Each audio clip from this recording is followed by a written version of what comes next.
Hello, welcome to Apron Applique video, part 1. I have cut out of my spotted fabric a heart based on the template. If you don't want to make a heart, that's fine.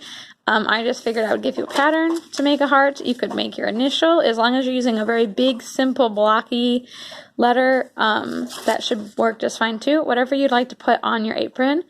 I don't recommend anything super complicated, but feel free to be creative with it.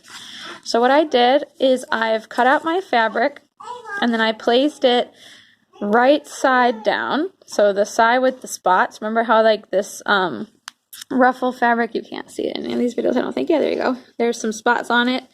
I put the spots on this on the side that is touching this interfacing. Now I use this fuse and tear interfacing, and I posted a picture of the box with directions in case you'd like to reference that. So what I did is I ironed it. I ironed it to my heart on my ironing board, but I think it would have been better had I ironed it with the apron underneath. Because then what would have happened is not only would it have stuck to, like right now my fabric is stuck to it, but it would have stayed in place. And that would have helped me. That will help you, I should say. So what you should do is you should put your heart right side up, put the interfacing over it, iron over this whole page. It'll kind of stick. You'll need to like hold it for like 10 seconds, pick it up, move it, hold it for 10 seconds, let it cool, see if there's any area that you miss that's not sticking. I'm going to be okay, but it's only because I have some experience. I think it'll be easier for you guys to be able to pull this away. Okay, second thing, coming over to my machine. I have changed the settings. I have put it on the zigzag stitch. I have adjusted the width and the length. The length of my V, I have made practically nothing. So it does go lower. I can make it 0. However, making it closer to like half is what worked best for me. And then the V width.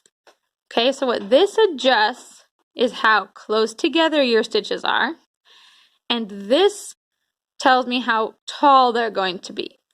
So I liked 4. I tried 3, but it was just too narrow. Making them too narrow makes it harder to catch the edge, and I'll explain.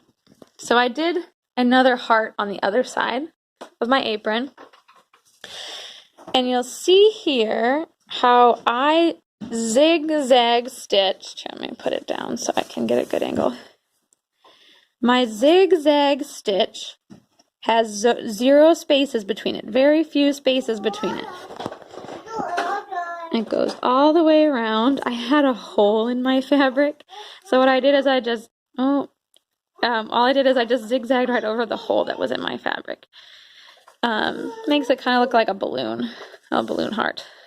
Also what I did is I made the mistake the first time of ironing the wrong side to my interfacing. So when I peeled off the interfacing, I was like, where are the spots? Well, it's upside down because I didn't pay attention the first time. So learn from my mistake. Spots go up. They stick to the interfacing. But I went around and traced my design just using my stitching machine. You can see here I missed the fabric a little bit with my stitches. And that's not the end of the world. It'll slowly unravel. But in theory, when I'm stitching, my zigzag stitches one will go in the white, one will go in the flower. One will go in the white, one will go in the flower. And it'll go back and forth over the line I'm sewing to encase this whole area. And this interfacing is going to stabilize those stitches while I work, as well as keep my heart fabric from bunching or moving. And this time I switched out my thread color as well because I thought it would be fun to try a different thread color. I thought it might be easier for you guys to see. So let me start my heart and then let's show you how it's going. Okay, guys, turn that off so you can see for just a second anyway. So here's my stitches. You can see how I've started a little bit too far over my white. Again, I tend to err on that side, but then I kind of course corrected. You can see how my stitches are still pretty close together. I might even adjust that a little bit to make them a little closer together the rest of the project. And again, I'm going to do that by adjusting this. So I'm just going to adjust it slightly closer to 0, just to see if I like that better. Okay, one of the things that you might not be able to tell from, but I'm going to try to explain, is that I'm very close to a corner. So I'm very close to this point here.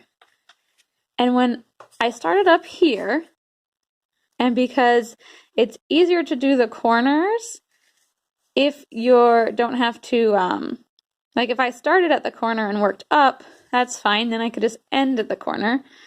But it looks a little different if I turn and go up. So it kind of depends.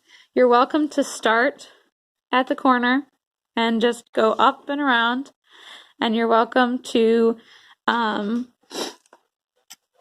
do it this way.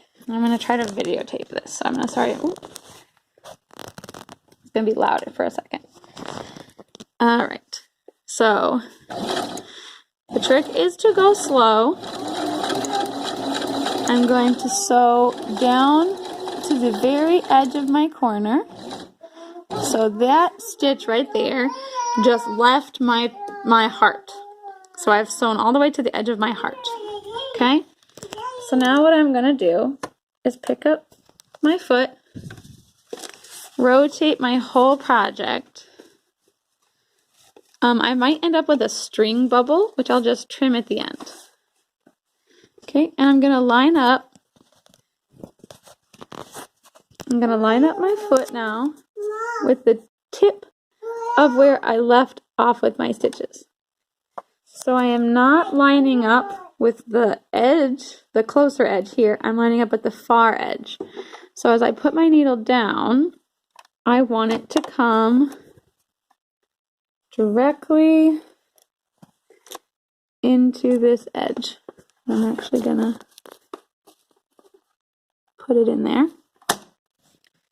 Okay. So see how I'm at the far edge I'm at this edge of the stitching, not this edge. Because what I want to do is I want to overlap it as I come through. And again, I feel like my stitches are still a little too wide. I think this green thread is just showing more. This white thread, for some reason, might have been thicker or might just not show as much as of the spaces, but I'm still not loving my spaces that I'm getting. I also might be going too fast. If you're going too fast, you'll see these stitches not line up. All right, so we're gonna sew again, overlapping where our corner is.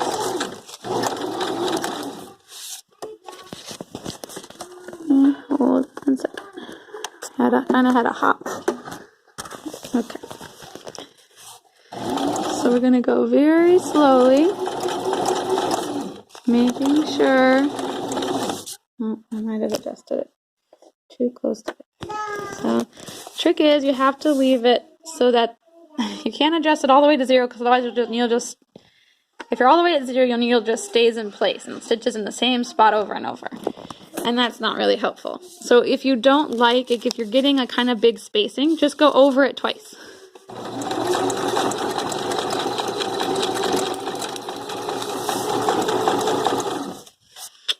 See, I'm not getting any movement on this. Okay, here we go. Sorry guys, I keep trying to video and sew. It's not gonna work quite as well. Okay, so now I think I've sewn far enough where you can see this corner. Let me turn the light off again. Okay, so see this corner here? Well, maybe if it will focus.